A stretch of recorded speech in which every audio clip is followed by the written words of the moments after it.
Sunday Guardian Roundtable. Well, the election is well and truly underway. The first phase has been done and the second phase is around the corner. The reports that are coming from the first phase are pretty interesting. Anecdotal reports say that this may not be the walkover that the BJP is really expecting and looking for. Is there a Modi fatigue? What are the reasons? Is the heat wave one reason for the low turnout, or is it something else? Because there is no dominant narrative in these elections, really, that we saw in the last two. In fact, I was reading Indian Express this morning where Pratap Bhanu Mehta talks about, a sullen acceptance of the verdict. I don't think anybody doubts, perhaps, that the BJP is coming back, but the vote, the euphoria, the mood on the ground, or the voting percentage, the seats that are not going to be so much of an emphatic wave so far in the favor of the Modi government. Discussing that, I have with me on the show Pavan Varma. He's a former Rajya Sabha MP, author, diplomat, and a political commentator, and someone actually who's very involved in politics. So I won't just reduce you to a commentator as yet, Pavan. Rasheed Kidwai, columnist, author, and political commentator, and Yashwant Deshmukh. He's the founder of BJP.voter, someone who knows what is happening on the ground. So Yashwant, this conversation actually happened. You and I were talking about election trends and elections, what is happening on ground. So we do first begin with you and give us a picture of how you see the voting going. Well, much has been talked about the drop in the turnout and all the discussions around it. First of all, a 4% drop. Eventually, I don't really think it's a really huge drop to dissect too much into details. This is unlike the drop of 2004, when the urban areas, we had witnessed a drop of almost 18% turnout. So I think that was different and this was different, number one. Number two, the drop in the turnout is not, in a similar fashion, or it's not homogeneous across the board. There are variations, different states, different regions, different seats have different kind of turnouts, So they have to be read very carefully in a very individualized patterns and to try to understand. But largely speaking, Priya, I think there are three major reasons can be attributed for the drop in this 4% turnout drop. One is the heat wave. That is a go, no doubt about that. Second, sometimes, as we have discussed, Pavan and we have discussed last time, the complacency factor of the BJP voters in that way.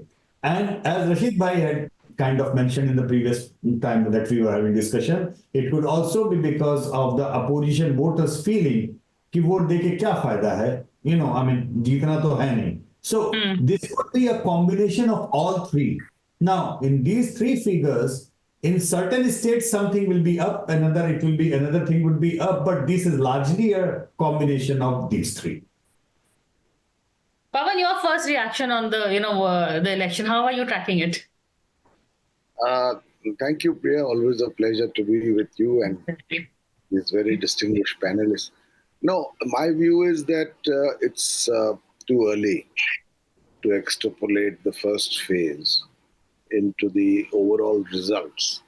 By all accounts, I think the BJP, if there is such an entity left, since this time it's only Narendra Modi, Mr. Modi will definitely be the winner. The margins can be debated upon, and that is largely because of Mr. Modi and by an exceptionally fractured, divided, and ineffective opposition, and in particular, the near decimation of the Congress party as a fighting electoral machine. So that is one. But there are 4 or 5 trends which I'll go through quickly, which could also perhaps, not in this election necessarily because it's too late, but in due course reflect on the popularity of Mr. Modi and of the government he represents. First is that I think there is a certain saturation point which has been reached on the Mandir issue. I mean, there was an initial and even continuing euphoria on the building of the Ayodhya Mandir, but the continuous series of temple darshans that the Prime Minister has continued to do, Hmm. ultimately people celebrate it but go back to those concerns which affect the quality of their lives. Secondly, I think this constant cacophony of the Hindu-Muslim debate is reaching a point of diminishing returns. The fact of the matter is, no, Indians are not jihadis. There could have been a legitimate angst among some Hindus on the need to correct certain mistakes of the past and perhaps also correct the narrative of history. But that being achieved, given the size of the minority population and the cheek by jowl nature in which they live with the majority community across India, people are not in favor of endemic instability as a result of this uh, continuing communal tension where almost no festival can be celebrated without the fear of violence. And somewhere in the subconscious mind, the voter also links this endemic possibility of endemic instability with economic growth. India needs internal harmony to achieve economic growth, which is what the middle class really wants. Thirdly, this whole campaign, which Mr. Modi has personalized against corruption, in many of his speeches, he asks rhetorically, भ्रष्टाचार खत्म होना चाहिए कि नहीं होना चाहिए? Now, considering the number of the allegedly corrupt that the BJP has taken into its own Washing fold, machine. whether it's a washing machine or a laundry factory, the message is carrying less and less credibility. And it's very, you shouldn't take the ordinary voter for granted. They can see what is happening. Fourthly, I think a lot of voters who are otherwise well disposed to Mr. Modi feel that this targeting of the opposition has gone too far. Two sitting chief ministers picked up, put in jail, ED's disproportionate, transparently disproportionate focus only on opposition leaders, the nature of the law now under review in the Supreme Court of the PMLA, Section 45, where bail becomes very difficult and the process becomes the punishment. All of this is creating, in a way, a slight resentment among the people, especially because they think, "Bhai, jeet rahe ho, to ye kyun kar rahe ho?" So that kind of feeling. Lastly, there are, I think, dangers inherent in any political party which has put all its eggs in the basket of one individual. The BJP is not marginalized. Frankly, in the campaign, it has ceased to exist. Even the manifesto is called Modi Ki Guarantee. BJP is not mentioned. Now, I think the ordinary voter, if everything depends on how he assesses Mr. Modi, there could be a fatigue factor because, like Vishnu, he's ubiquitous. Okay. And lastly, within the BJP, within the RSS, the cadres, the stalwarts who have been on the ground, fought for 40 years, feel a sense of marginalization, especially when they see that somebody who has come in from the Congress or any other party gets a ticket, while they, who have been in the party for so long, do not. So that enthusiasm perhaps in the BJP RSS Sangh Yes. Parivar cadres may have dimmed a little. In my view, these are emerging trends. They may or may not affect this election, but they must be taken into account. So, Rasheed, how is the opposition handling it? How do you see them handling this? Is there a dominant narrative from the opposition side? Are they playing it better this time than last time? Yes, Priya, in a way, the way Prime Minister is speaking and talking and trying to change the narrative, it tells a lot about, opposition. We can go on criticizing the opposition, but opposition has, particularly in states, they are doing well. You look at, Tamil Nadu, you look at Bihar, you look at Maharashtra. So there seems to Not be Bihar. so holding on. So that Opposition is not doing well in Bihar. I thought they were. Yeah, no, but I mean, yes, of course, Mr. Pavan Varma is entitled to his view, and we will get to know on, June 4th. What I'm just saying is the trend, the way Prime Minister, because the stakes are very high for Prime Minister, and that is why he's trying to, for us, it may be look, a figure of 250, 270, 280 will look, solid in the sense that, if you're coming back, you're coming back. But I think, the target that he has set and that entire, sort of ecosystem of Prime Minister Modi is there to achieve that goal. Priya, this heat, the elections are being held in a very, kind of, heat wave, and that is one major problem of that fatigue. But thankfully, that is not Mr. Naidu's doing. Mr. Naidu time elections were held in winter. It was started by Atal Bihari Vajpayee, who advanced, polls 6 months in advance, and therefore we have these elections in April, May, June, in April and May. So this is Vajpayee legacy that they are going. I'll just, to a couple of things, Yashwantji. One is, of course, this point about heat wave, where Rasheed says that Vajpayee had forwarded his elections to the summer. Was that one of the factors that attributed in the India shining loss, do you think? And is that a danger that could even come? I don't think this government will lose, but it could reduce the majority. And of course, if you want to come in on the other points that are made.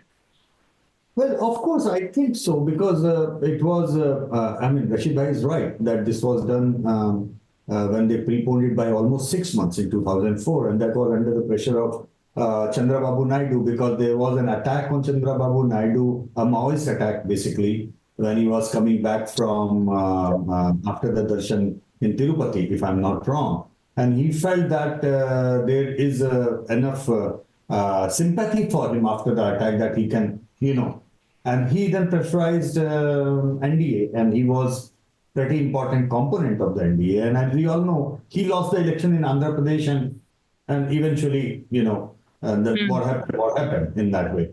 So, yes, it was NDA legacy of preponing this thing. To correct that, probably they could have preponed this election by 6 months and coincided with the other assembly election round of Madhya Pradesh, Chhattisgarh, and Rajasthan. But I guess that after 15 years of incumbency and everything, they weren't very sure about Madhya Pradesh at that point of time, even though they pulled it off magnificently. That's true. But however, it's a calculation.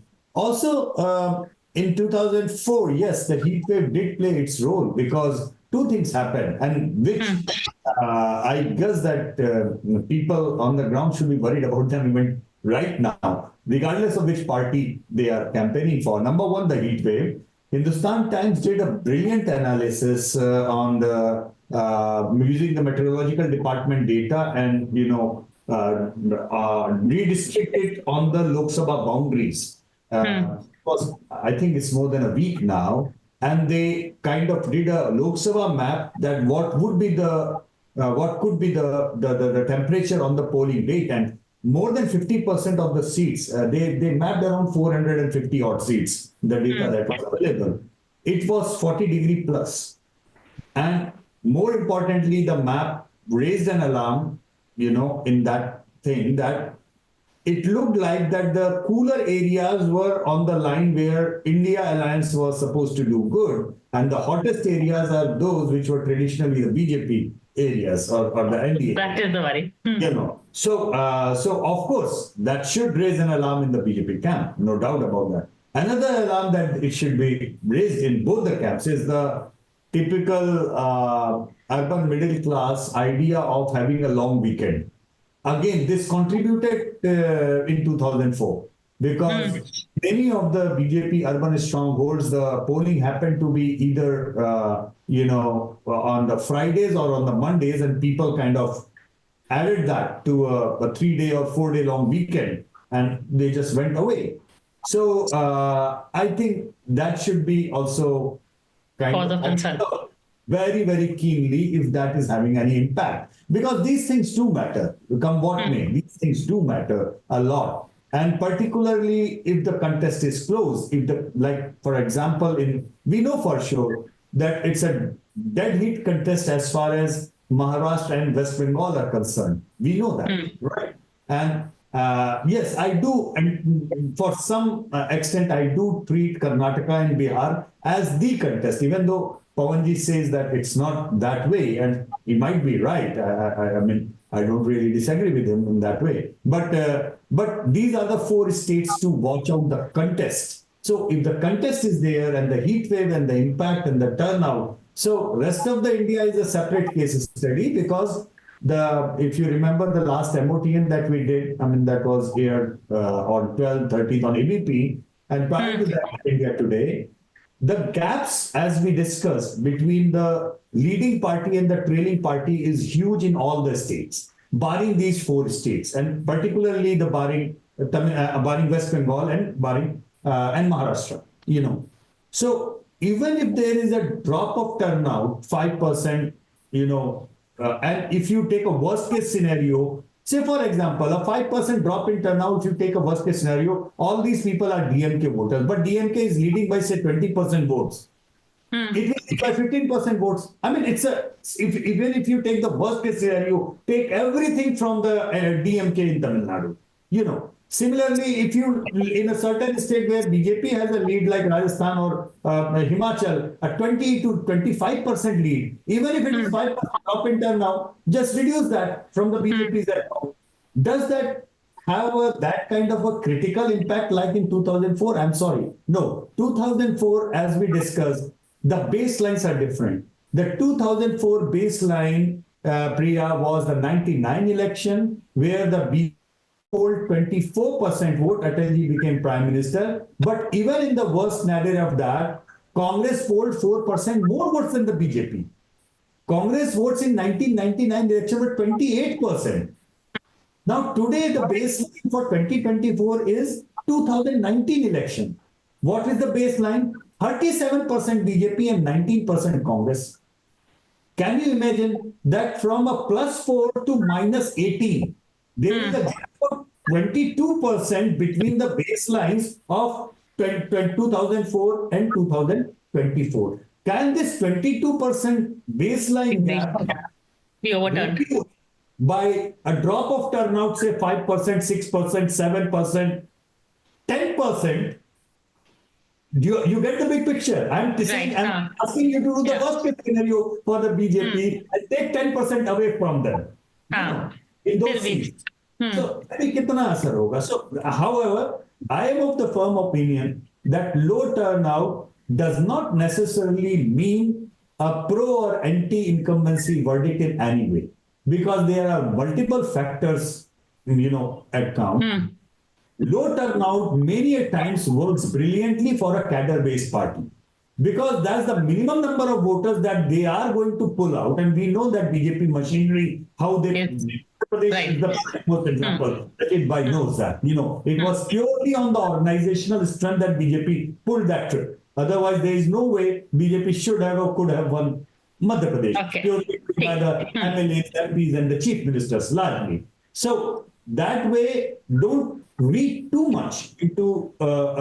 Let's keep an eye on the next 2 phases. I think there is a particular pattern of the drop in turnout. We need to look into the urban areas, rural areas, or it is all BJP pockets or the opposition pockets, and then try to see what could be the impact in the relative turnout, and then only we can have any idea. Okay, too early as yet, but keep an eye on that. I'm going to take a quick break and come back, and I'm going to ask Pavan a bit about Bihar, since that's a question that both Yashwant and Rasheed have picked up after a very quick break.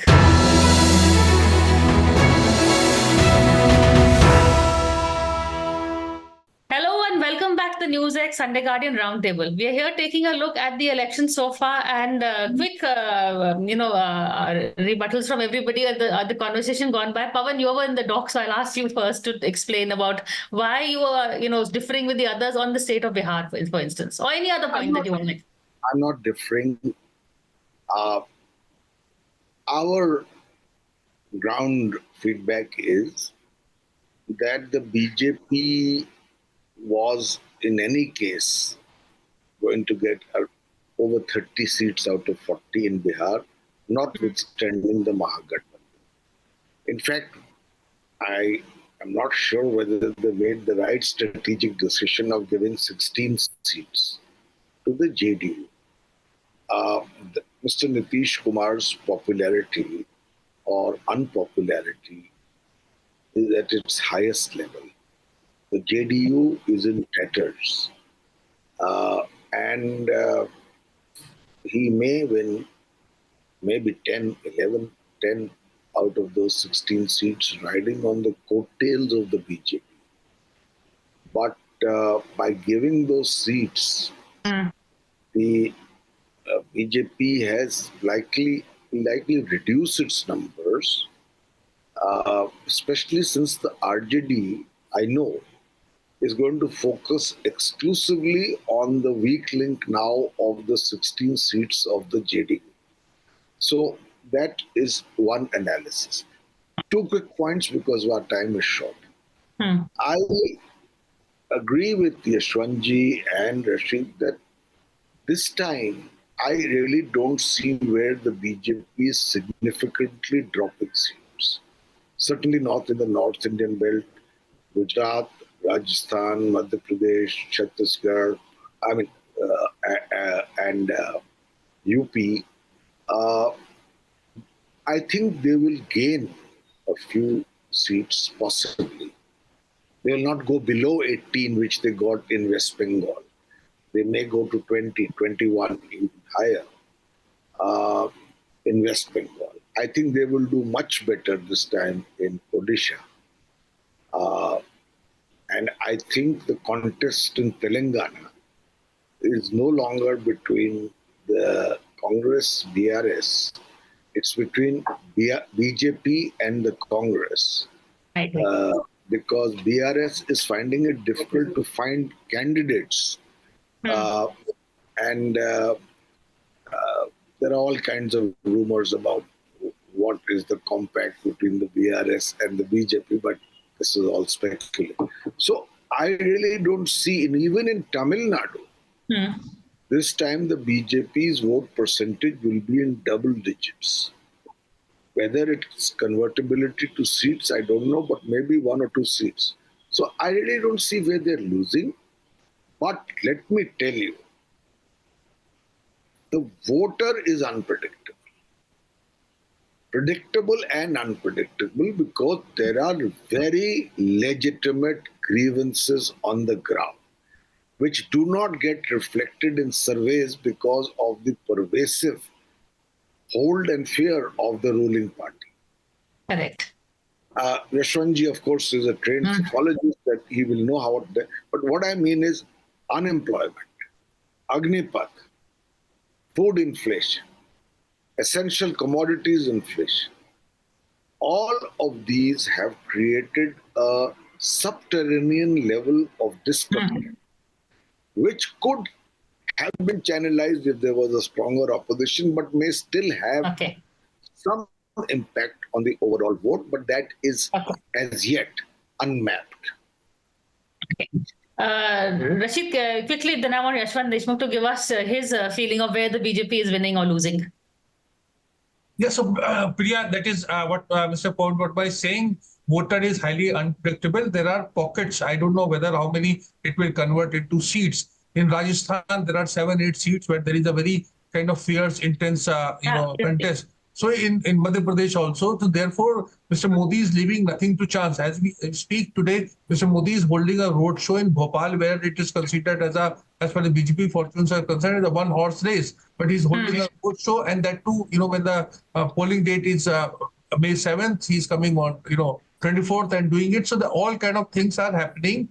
And apparently, as I keep saying, Nagpur is not very happy the way lot of people on those Shinde group and Ajit Pawar and everybody has been brought in. So there are a lot of difficulties and challenges are there. Now there is a shortfall of 15-20 seats from this cluster of Madhya Pradesh, Rajasthan, Chhattisgarh. Then the BJP has a huge problem in hand. So there are a lot of problems. And as I said, just to conclude, that they have, kind of set a very high target of 350 and 400 par, etc. So, a figure of 270, 280 will look as if, almost like a defeat, like what happened in Bengal. The BJP did very well.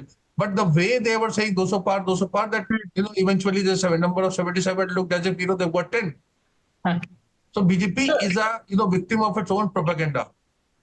Well, it does it for various reasons, but yeah, in the end. But Yashwant, in the end, how do you see which are the states where you feel the BJP is losing and where it is gaining?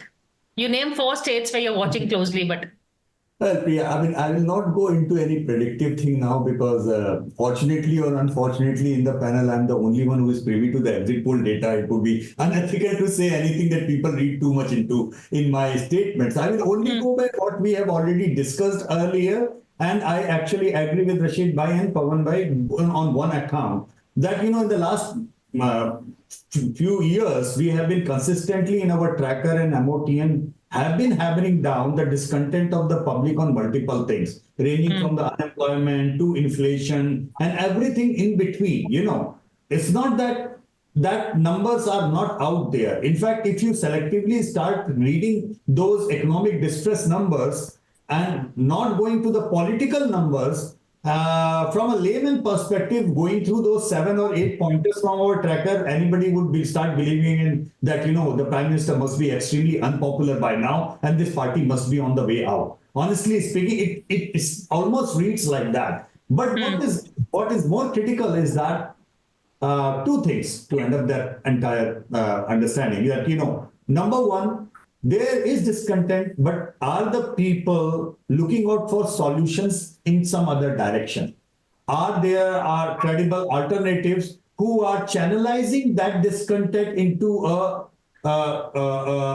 U-turn of the vote on the other way, or the swing of the vote in their favor? That's not happening in our tracker data for sure. That's what I've been saying. Number 2, we all know that plenty of the time, the BJP voters particularly, and even the opposition voters, majority of them now are so kind of positioned in their own polls.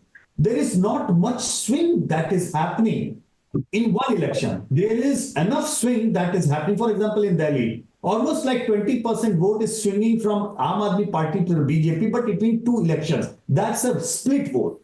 But within the same category of election, say from 1 Lok Sabha to 1 Lok Sabha, 1 Vidhan Sabha to 1 Vidhan Sabha, not much swing is happening. And that is largely because people are kind of predetermined where they are voting. And if they are upset, then they are more likely to sit home rather than voting for the other person whom they do not like much. So unless the opposition cracks this phenomenon, that, how to make the upset sitting at home person swing and vote for us. It's not. And it works both ways. It's the same thing for the BJP when they talk about multitudes of assembly election, that unless that upset vote of Mamta, rather than sitting home and moves towards the BJP, the assembly election they cannot crack. So same thing is happening. So that basic fundamental is happening at every level. And people might sit at home rather than swinging into the party on the other side of the table. But honestly, Yashwant Sinha, I think the bellwether seat is Kanhaiya versus Manoj Tiwari. Yashwant Deshmukh. I'm still not in the Margdarshak Mandal, Rasheed Bhai, even though I am very seriously thinking of this as my last election in the executive role. But nevertheless, that would be an interesting seat to observe. And that will actually, after the elections are over, that result on that seat actually will tell us in more ways than what is actually happening in the subaltern, the way Pavanji said. Which seat? Kanhaiya Kumar and Manoj Tiwari. Kanhaiya Kumar. Seat? It's Which Delhi, you said? Delhi East. Delhi East. East Delhi, Kanhaiya versus Manoj Tiwari. Manoj Tiwari versus Kanhaiya. So we'll know. It's going to be interesting. Keep an eye on the turnouts and the other things that are happening. It will be very interesting to us. Okay. On that note, thank you so much for coming and for talking to us. I think the big message really is how to get the voters to vote, which is why perhaps we see so many advertisements and on television also urging the voter to come. It can go either way. And I think that's a positive note to end on. Thank you so much for this conversation.